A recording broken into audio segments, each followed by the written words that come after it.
Hi there, I'm Aaron Wilder, the curator of the Amos Eno Gallery exhibition, A Long Train 250 Years of Hypocrisy. And joining me is one of the participating artists, Breanna Cee Martins. Breanna, thank you so much for being here with me. Thank you so much for including me in the exhibition. A declaration is an explicit expression of feeling or commitment, implying boldness and clarity. It doesn't just describe reality, but it attempts to create one. What, if anything, does your work declare? My work declares that the idea of the American dream was a myth. The idea of a making something great again, getting back to a better time never existed, and viewing the past through rosy colored glasses is really dangerous. So let's have a look at some of your work in the show. The scenes in your works revolve a lot around threat or restriction, so being trapped, separated, coerced. When you think about freedom in these works, is it more about protection from harm, the ability to act, or the tension between the two? I think a lot of it is about the harm that can come from trying to protect, from being protected.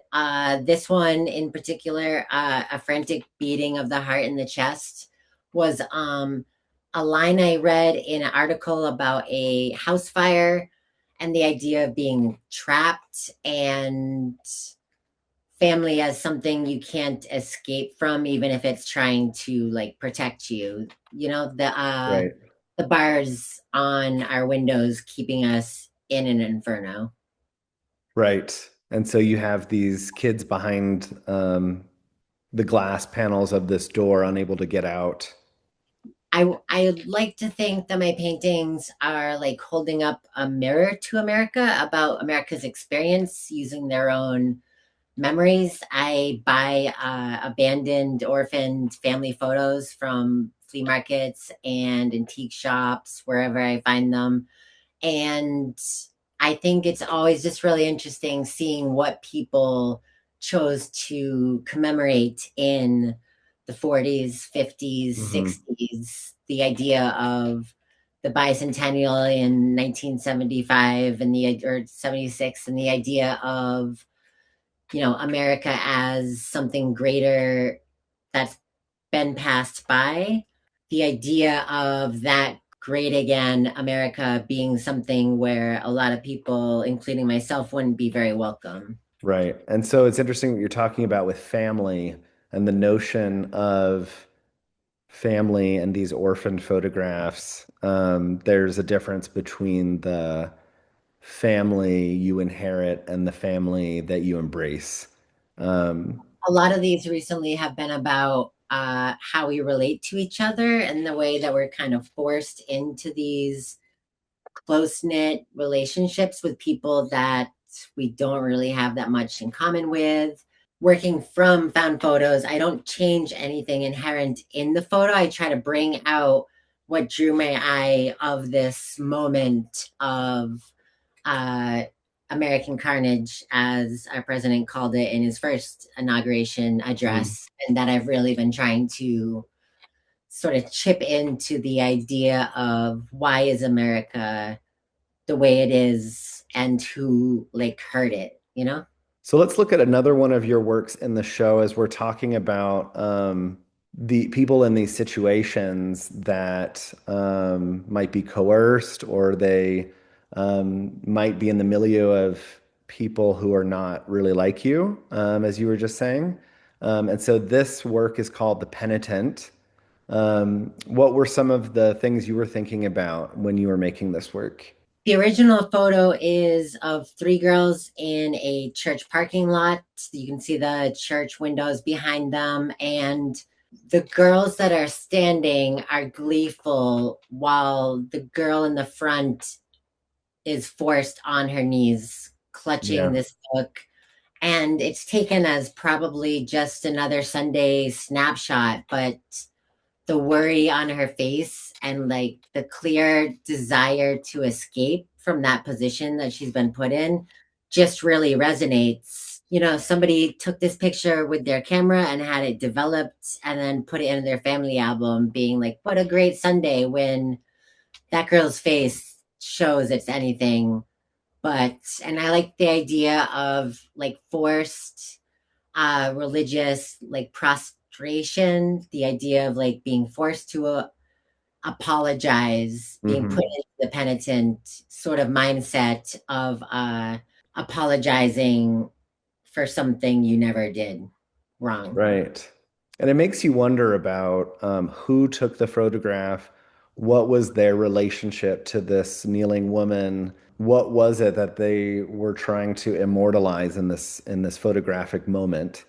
And whose side are they on? Is it the Right. standing giggling girls, or is it the girl who looks pained? I like to think a lot of times that taking these orphaned family memories, it's a little bit like conjuring them up. Sometimes the paintings kind of swim to the surface. I use watercolor and hydrogen peroxide, so it's very fluid. And in particular, with these three figures in the back, every time I tried to paint them the way I thought it was supposed to look, it kept swimming back to looking how it looks now. Mm. Third girl on towards the right, I painted her face and eyes so many times, and they just kept clouding Huh.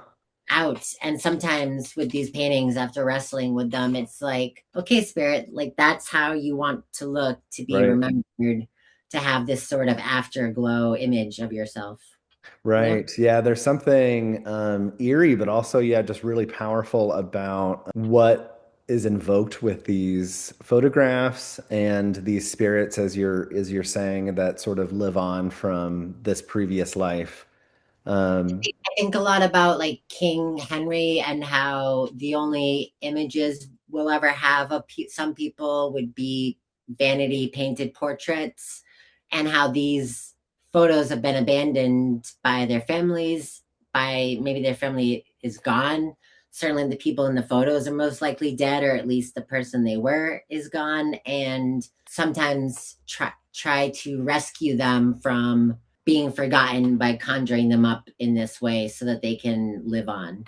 And this work is a little bit, at least from to my eye, when I was seeing it, it seemed more abstract Mhm. than the other two. The scenarios of the other two being trapped behind the glass and then being kneeling with this Bible or this book. And in this one, you can see the dog, but could you tell me a little bit of your so-called policies of mercy and the composition you were working on here?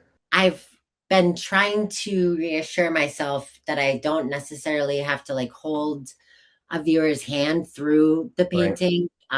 There can be I went to the New York Academy of Art, which is a very portrait, very realist, heavy school. And I think I'm the only watercolorist to ever graduated from there. It was mostly oil paintings. And Mm. so something I've really been thinking about is letting the painting be, and not sort of leaning into a more illustrative mode. But this photo really stuck with me because it's this girl in her nightgown, and she's holding a tiny kitten, and she's got this dog by her side. But in the background, you can see light posts, and you Mhm. can see chain link fences.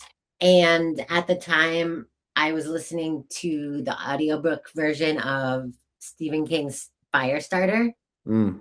and I was thinking about like Japanese internment camps and the idea of being pushed up against the fence, of running to the end and having nowhere to go and being caught in that spotlight, because she almost looks highlighted by a like bright beam. I'd always wanted to try doing a painting using colors from like a night vision video or something. And That so definitely comes through in the visual yeah, for I sure. think this one is really one that in person you can see that like she's got this slight smirk to her, as if maybe you haven't trapped her in the corner of this fenced in field. Maybe she's brought you there. And these two animals being her friends or her pets, or her weapons. Well, Brianna, thank you so much for taking the time to speak with me. Thank you.